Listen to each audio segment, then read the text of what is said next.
Hey, welcome to Horns Up, episode number 43. This time coming to you outside of Levi's Lounge, where there's a gig happening in the background. So if you hear ambient, shiny noises, that means we're doing this in the middle of the gig. We are actually choosing not to watch a band, but record our links. That shows how interested we are in bringing you this episode.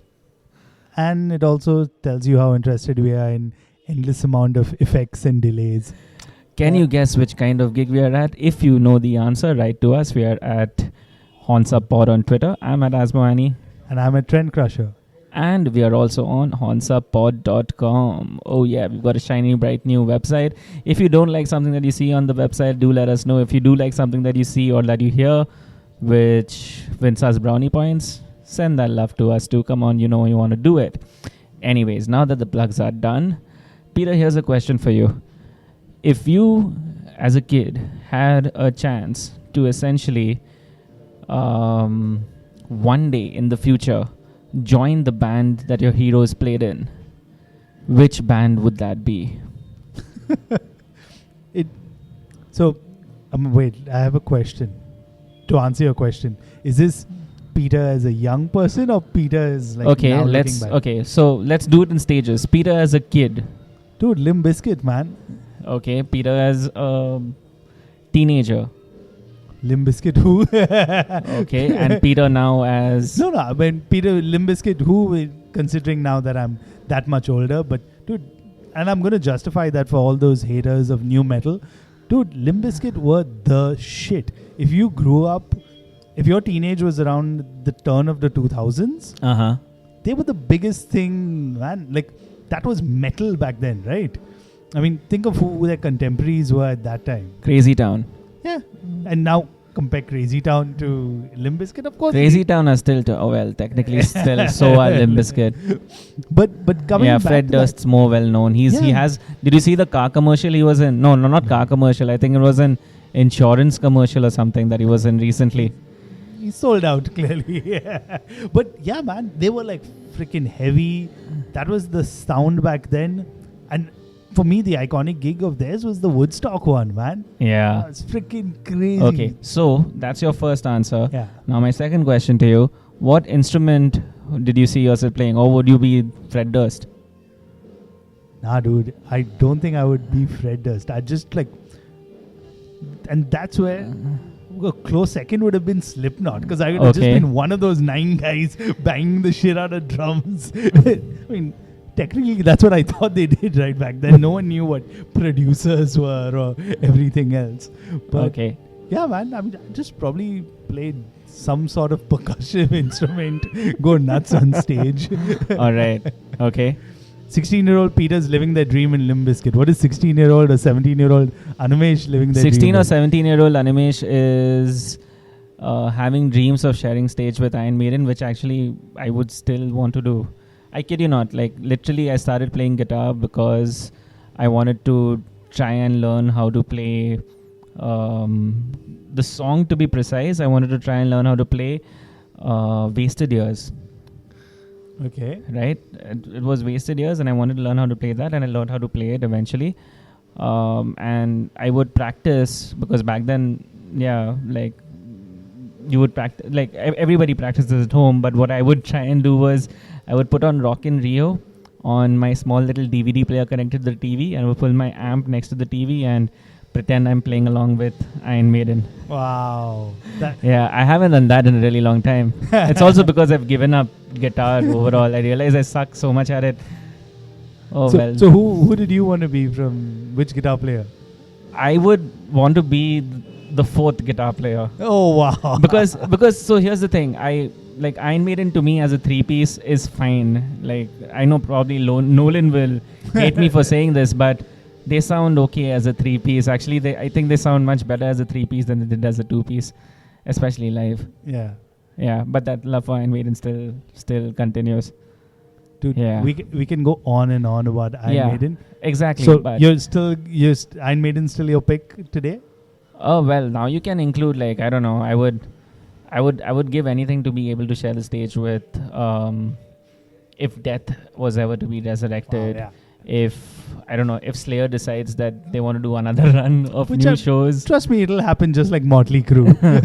Yeah, if that ever happens, and if Tom Araya doesn't want to play bass, hey, yeah, you guys can give me a call. That's like okay, yeah. But fuck, why not? Like if you're doing that, then why not? Minor Threat is fine. Gallows is okay. So many bands now. yeah, for me today, Cannibal Corpse, man. Cannibal Corpse. Just like, and this is an iconic thing that's stuck in my head. Uh-huh. But I watched them play Brutal Assault Festival, and just to have like 10,000 people scream at me my lyrics, Uh-huh. like even if I didn't write them, dude, that would like have goosebumps down my spine, hand, I don't know, wherever, dude. That would be like something. Cool. So while we are sitting outside Levi's Lounge listening to ambient music in the background, our guest today on the podcast actually did have a dream at a young age and managed to actually live that one out. Now, do you see where I was going with the whole thing? We caught up with Lindsay Schoolcraft, who in her early years itself decided to take on keyboards and synths, etc., and turn what was essentially a passion into a livelihood. And she made it, and she now plays with Cradle of Filth and has been playing for a really long time. The reason we're talking to her is because she has a new album out, and the reason why you're hearing this really late is, well, just because we just got around to doing this right now. So, with the nice break going on the whole woohoos, I'm going to take that as a cue, and let's get right into that interview. Here's Lindsay Schoolcraft.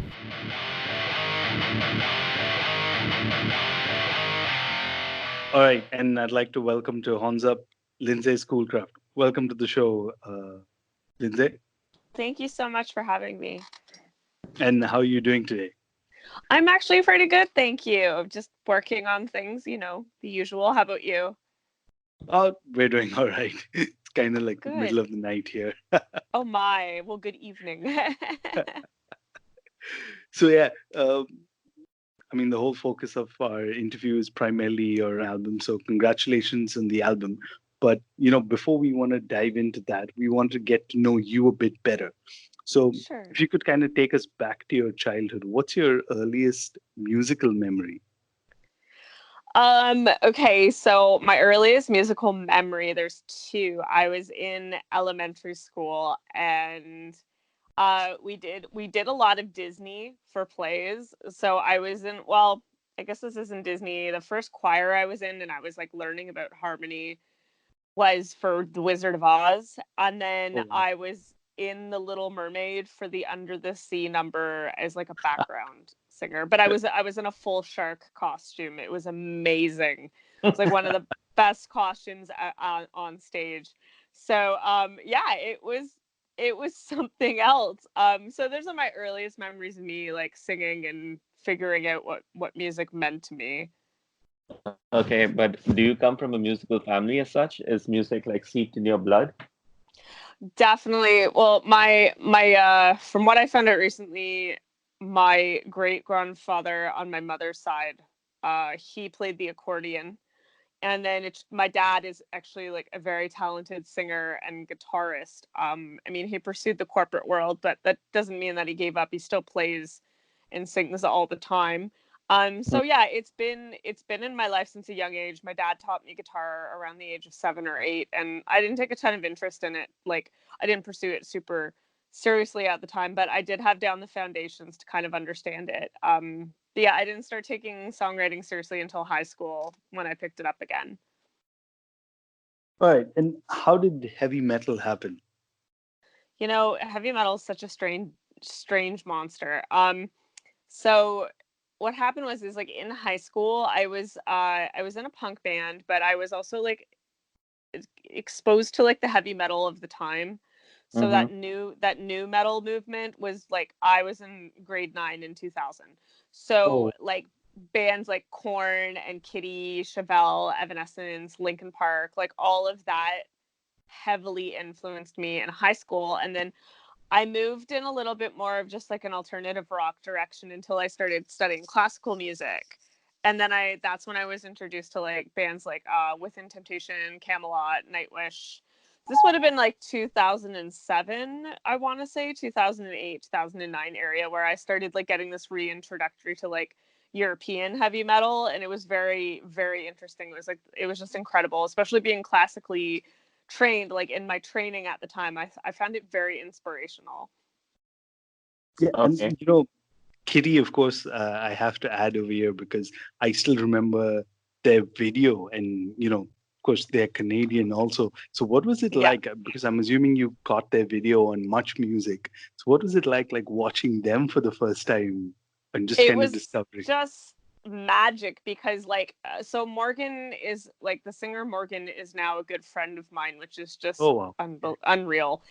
She's such a cool person. But it's weird talking about it because like I never thought it back in the day, because when I first saw Kitty on TV, for me it was just so empowering to see other women around the same age as me doing what I wanted to do. And I was just like, wow, this is so cool. I couldn't believe how young they were when they climbed to the attention that they did. Like they were like 13, 14, 15 years old. And when I did see Brackish on TV for the first time, I thought it was probably like the best thing ever to happen, ever.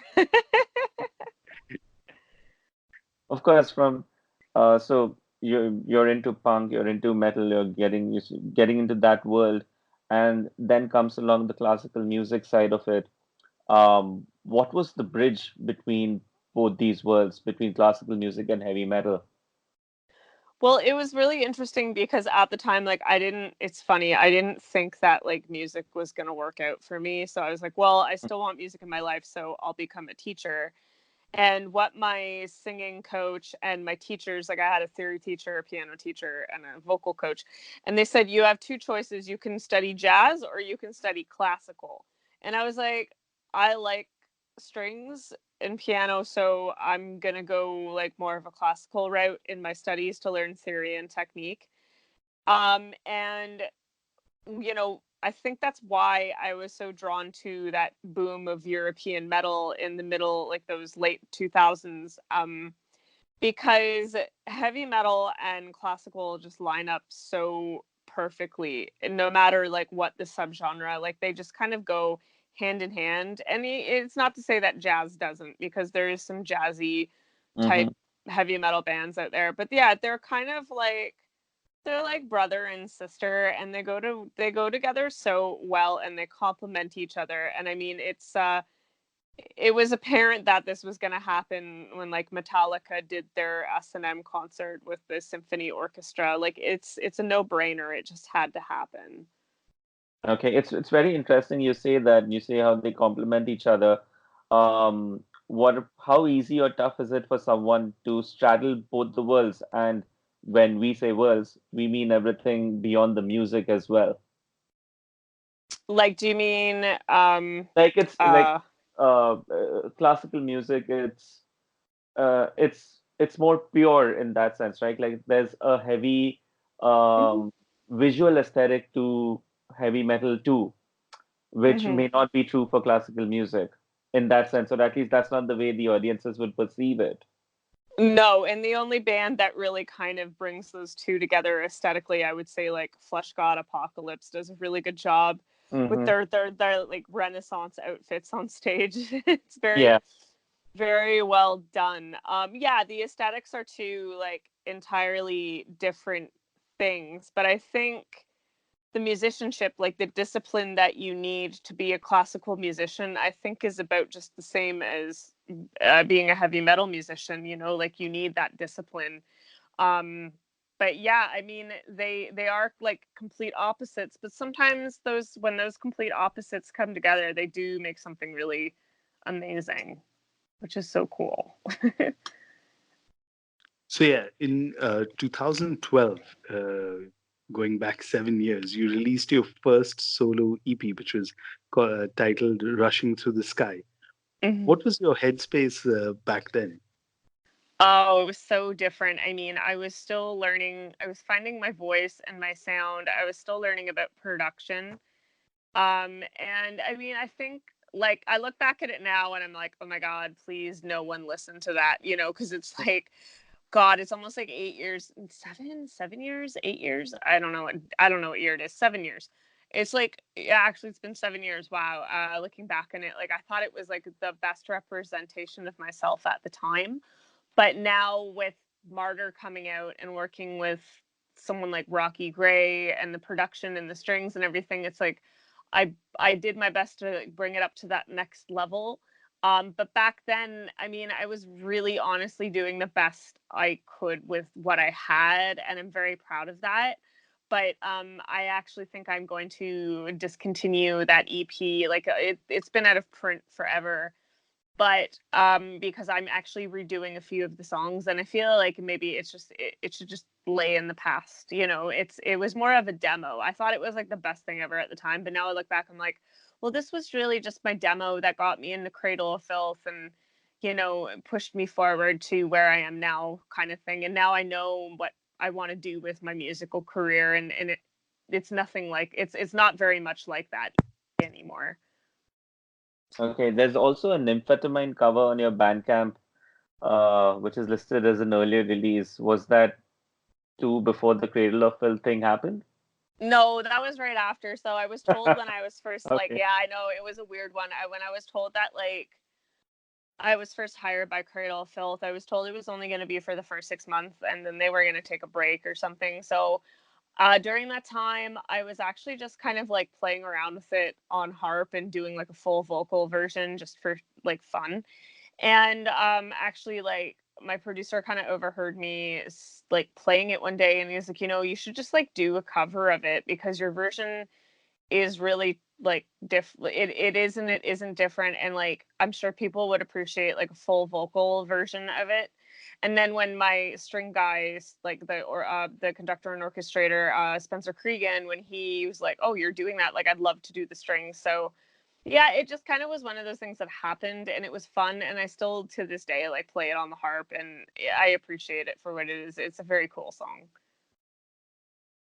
Right. You kind of touched upon this when you said, that your EP kind of led to the Cradle of Filth call. Could you take us back to that moment? What was it like when you got that call? And if you could just kind of quickly tell us how the whole thing came about. It was such a strange, strange thing. So I'll never forget the day I got the email. It was actually December 18th, 2012. And the week before was like the biggest shit show of my life. Like, I broke up with my boyfriend. I moved back in with my parents. I had to finish 2 exams at university.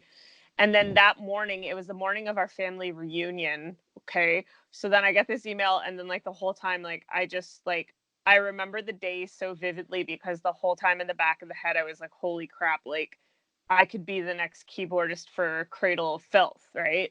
And I like back in the day, I didn't appreciate, like in high school, I didn't appreciate their music like I do now. But that summer, the boyfriend that I broke up with, he got me back into Cradle of Filth, specifically the album Midian, which I thought was just a masterpiece. I was like, this is incredible. And then like the shot of being the keyboardist of that band, I'm like, well, hell, that's huge. So yeah, I remember it so vividly. And then after I got back from the family reunion, the day after, I sent in a cover letter and a demo tape, and I was like super professional, and like I didn't know this at the time, but I was like literally the only person going for the job. I thought I had like huge competition, but I was like really, really like professional about it. And then I had to wait all Christmas, all New Year's, didn't get a response. It was like the longest holiday of my life waiting for that response. So then I'm back at university, like first week back to university, like second semester of my first year that I never finished. And I went, I drove in that week for all my classes, and then I was told I'd fly out that weekend to meet the guitarist at the time. And then yeah, I flew out, and he said, you've got the job. We went over the set, and that was it. The rest was history. But it was just like it was just like such a long, drawn out, exciting process. And it's crazy to think that I'm here like 6.5, almost 7 years later. It's crazy. Yeah. So, you've done quite a bit in this time with Cradle of Filth. You've done numerous tours around the world, albums, the whole shebang. Oh yeah. What made this the right time for you to release a solo album? Well, it was kind of out of respect because Cradle's going into writing, like, we're going into writing the third album together with this lineup. This lineup has been together over 5 years, which is great. And, I was like, well, like, there's no time like the present kind of thing. And this album has been shelved for almost a year and a half because I was shopping for a record label. No one was biting. So I said, you know what, like, I'm going to do this in like this release entirely independently. And yeah, I've been able to do that. So I picked the date, and we've got everything lined up. And I was working on advancing it and getting the merchandise ready and everything while I was on tour. It's with modern technology, like, nothing's impossible. But yeah, I just felt it was time, especially after the long wait. Like, when it hit a year of the album being done, like, mastered and everything, and like nothing had been done with it, I was like, okay, like, this is not good. Like, I want this music out there. And it's great because, like, now that it's about to be out, like, I'm already thinking about the second album and like how I want to do things a little differently and stronger. And I mean, I'm very proud of this album about to come out, don't get me wrong, but it's been a while since it's been done. Okay. At this moment I have to ask, and this comes because now everybody's seen Metallica as some kind of a monster, that documentary. Yeah. And ever since that's been released, we've been painted a picture of a narrative around a band member stepping away from a band to work on a different project, and how the band can react to that kind of news. So the question Yeah, really is, how supportive has the Cradle of Filth family been with your solo endeavors? they have been so amazingly supportive. It's unbelievable. I gave the album to our drummer Martin early, and he loved it, and that really meant a lot because he is very, very particular on what music he likes, and I respect him for that because, like, he is like our maestro. He's our musical director in Cradle Filth. So the fact that, like, he liked it meant so much to me. The guys have just, all of them have been so supportive, and especially Danny. um and everybody else in the band has a side project or a different band, or they're working on something on the side. So I love that, and I love how modernized and, like, forward thinking this lineup of Cradle of Filth is. I think that's why we've been together for over 5 years, because we are literally a family that supports each other. We work through our problems. We're like, I say that I have like 5 older brothers.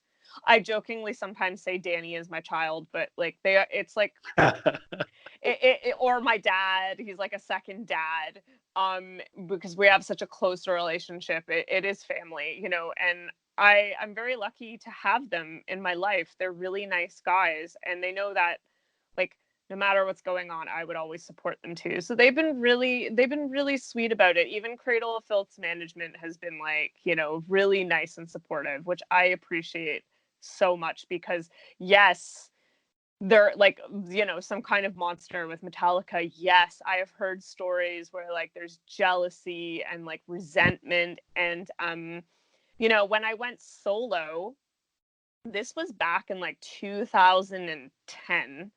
I Hmm. went solo, and I was in a band at the time that was just, like, not doing very well and falling apart, and I was really getting sick of, like, the lack of commitment and the egos. They were so mad at me for going solo, but, like, sometimes, like, nobody wants your dreams as badly as you do. So, like, sometimes you have to make the big leap in order for people to take you seriously, and in order for you to move your art forward. So, yeah, there was drama, but, like, it doesn't matter anymore. As long as there's no drama now, and Oh, it no, certainly no. seems like there isn't. No, no, no drama. I don't got time for that. So, And you've spoken about the band and the management. What about the fans? How has their response been to Martyr? Was it something you expected? well, so far, about, let's see, I think I've released 4 songs, so that's like about 1/3 of the album.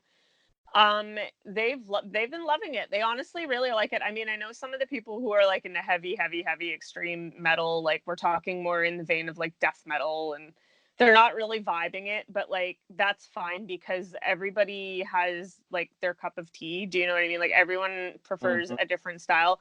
I'd like to think I'm a little bit more on the lighter end of things, especially because I have an original member of Evanescence in the band. Like he's great. Rocky's such a cool dude. Like you know, we do we do heavy pop music, and that's okay. Like that's the music that we like, and that's the music that we like want to put out there. Like most of the time when I'm talking to Rocky, we're talking about how we're fans of like Lana Del Rey and Michael Jackson and stuff. Like we know that our music is a little more catchy and a little more light. But the Cradle fans have been really cool, really supportive. Like I really appreciate them. I think they're like the sweetest people on the face of the planet.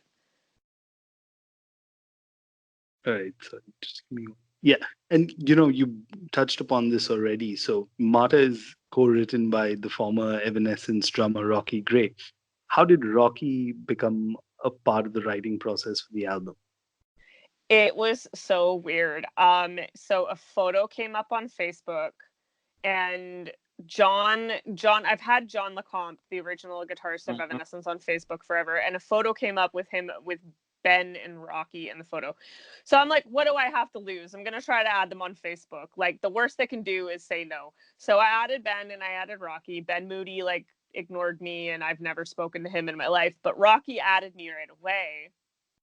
And he was like, hey, I'm a huge fan. How did you find me? And I just laughed. I'm like, dude, I've been following your career since I was like 16.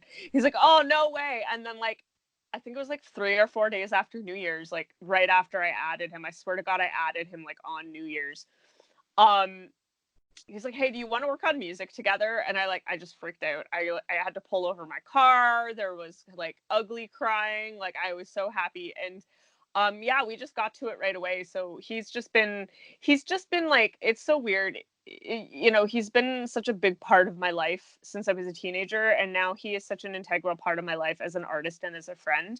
And I'm really, really grateful for that. And not many people can say that. And then like people in high school who like I randomly run into in town, they're like, you wrote an album with like your idol, like what the hell, how did that happen? And I'm like, I just got really, really lucky, and Rocky happens to be a fan of Cradle of Filth. So you know, it's all about networking, you know. And it's nice because me and Rocky have like a lot in common, you know, like in film scores, and yeah, we both have like this undying passion for like trip hop, which is like one of my favorite genres um of music. So it's really, really cool to just be able to like text him any hour of the day and be like, hey, what's up, have you checked out this film, have you checked out this artist? It's awesome. Right, and this is only because I, while doing research, came across, I guess this is one of your earlier interviews where you talked about preferring to work alone on your solo material. So for future material, would you go back to writing alone, or would you prefer now to write with someone, say, Rocky, for example? I honestly like I love writing with people when they bring forward what I am not able to do. In the case of like going forward with the next album, I have to demo all of my ideas to the best of my ability with like what I can do. So I do play the bass guitar, you know. I will like do like piano and strings and harp and singing and all that stuff, and I'll do it to the best of my ability, and then I'll send it to Rocky and he'll build it from there. And then I actually have 2 other musicians working on a few different songs on the next album, because I like what they bring to the table. But what it comes down to is I just prefer to direct it, because I usually know what I'm going for. Like I'm not really, during those demoing stages, that's when I'm open to experimentation. But once I've got my idea like set and exactly what I want to do, then from there, like the experimentation window is closed. Like I'm just you know, like this is what I want, do it. So, you know, and that's what we're going to do moving forward. I mean, it's not really so much of a control thing. It's just more of a, I know what I want and I know how I want this song to end up, and it's how I hear it in my head. So yeah, that's usually what it comes down to. All right. We've spoken a bit about Martyr let's kind of play a song from the album. So, which song would you like us to play for our listeners, and why? If I want them to hear any song, I want them to hear Savior, because I feel like that song just really represents everything that the album has to offer. All right. So Okay. let's keep that one up. Here is Savior by Lindsay Schoolcraft.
All right, so Lindsay, you're a multi-talented musician, skilled across different and numerous instruments. Which one do you compose most of your music on, and which one do you think your musical thoughts in? Oh, well, thank you. You're very kind.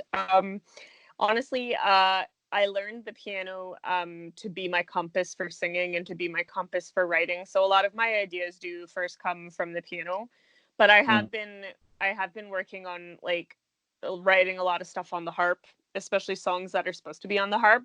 But usually it starts with piano, and I kind of find that I can, if I have a tempo and I have a map out of what I'm trying to do, that's usually the best communicator to everyone else when, when we have to bring drums and guitar and other instruments in. So, All right. And are there any other instruments that you wish to add to your skill set? honestly, not anymore. Because I just play too many. Like, I definitely want to pick up the bass guitar again, and because that's something that I spent like 8 years of my life on, and I do very much enjoy it. And I do want to work on the harp, but yeah, like piano and vocals, I'd say it's good. I mean, even as a vocalist, my voice is changing and I have to work on it. But if you gave me a cello, I doubt I could play it anymore. I'd love to do some stuff with the church organ, but there's just like no time for me to pursue those things right now. Okay. All right. Another huge component of your musical journey or whatever you presented to the world so far as an artist is the visual aesthetic part of it. How much importance do you give to the visual aesthetic of your musical performance? Oh, it's Yeah, honestly everything. there's so much. It's There's the makeup, there's the costumes, there's the oh, art, so mhm. much. Yeah, it's everything to me. Like I don't understand. There are some artists out there who like can get away with it. Like Cannibal Corpse doesn't really have an image. Yeah. Like I guess Opeth doesn't really have an image. Like, like they're just a bunch of guys hanging out in their band shirts. Like, and that's fine. But like I love having music and like visuals line up and perform together. I came from like a bit of a theater background. I see the importance of performance and visuals and music all coming together as one big piece of art.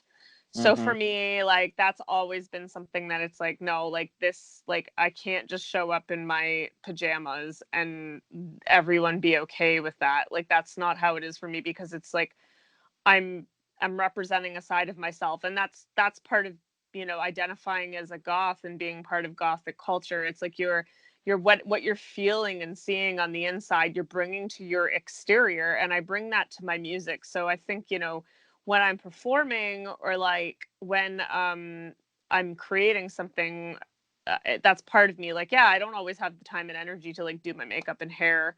I mean, I'm definitely always wearing something black. That's never going to change. I'm wearing my kitty t-shirt today, actually.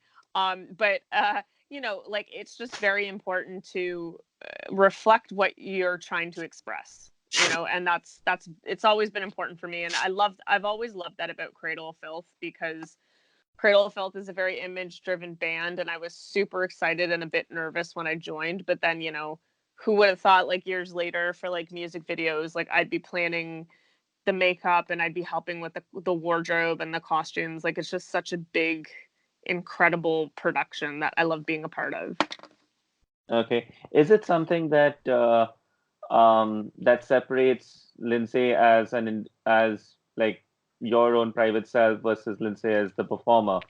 What I mean is all the visual aesthetic, all that component, does it kind of act as an armor for you to don when you go on to perform? Yeah, I mean, it's, if anything, it's like what it's just who I actually am as an artist, like this Mhm. creative thing inside coming out. But there is Lindsay the performer, and that's an art form, and then there's everyday Lindsay who's like picking her nose and swearing and playing with her cat. So yeah. There's definitely, I mean, it's a very Jekyll and Hyde thing, but I think in a very positive way. Yeah, yeah, totally. So, earlier this year you did a solo tour in Australia, and you've never done one in even Canada as yet. So, do you have any plans for touring after the shows with Cradle of Filth in the coming months? Yeah, we're planning something for Toronto and Montreal in December, which I'm super looking forward to, and I'm so lucky that I have a live band here.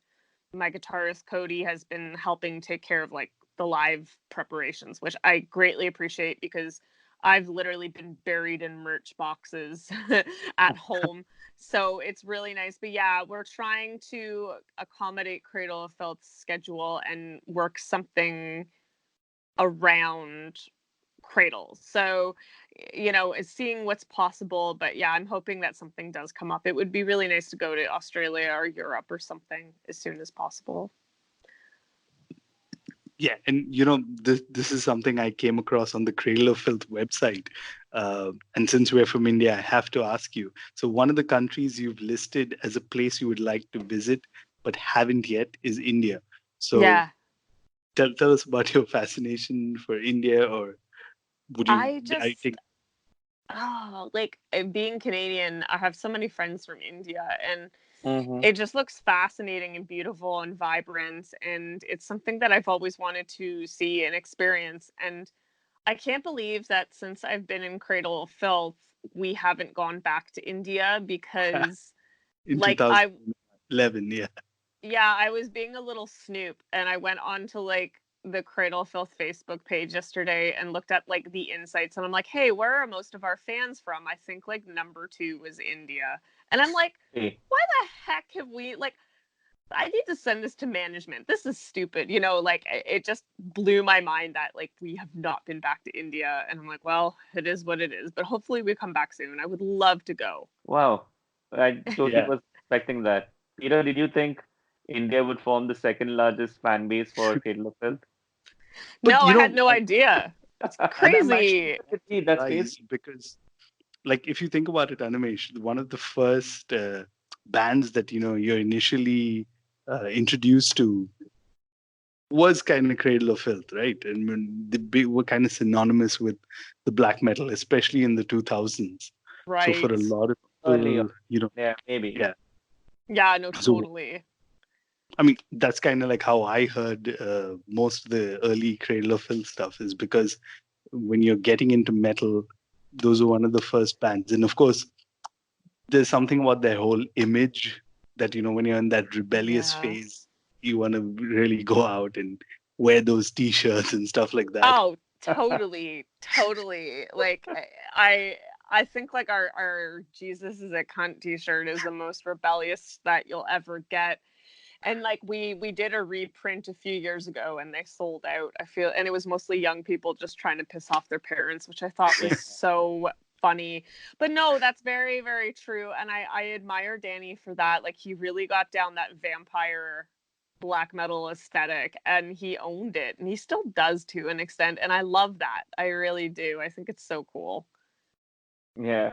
Oddly enough, for me, it was my introduction to Cradle of Filth was the IT crowd, in a way. Oh yeah, you sent me the link to. Literally, that episode came out the same month I joined Cradle of Filth. So, everyone was posting that to my Facebook wall, and I'm like, oh dear God, make it stop. It was so funny. So funny. On that note, Lindsay, I think it's time to say thank you for an excellent chat. Of course, it was lovely talking with you. Yeah, and full power to your project and full power to making things work as a solo artist and as a solo musician. Oh, thank you so much. Well, so nice of you.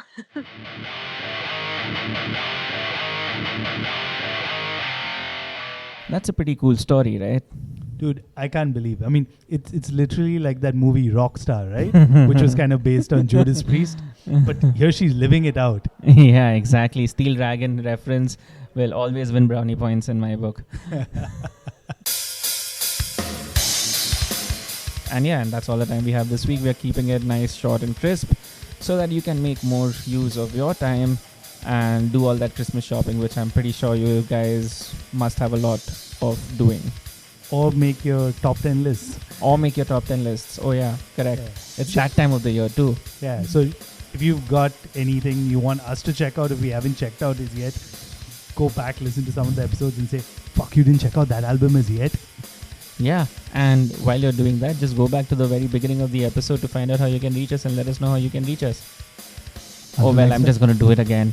hornsupod.com. We really love that shit. So yeah, you better check it out. We're legit now. Yeah. Till the next time, horns up. Horns up.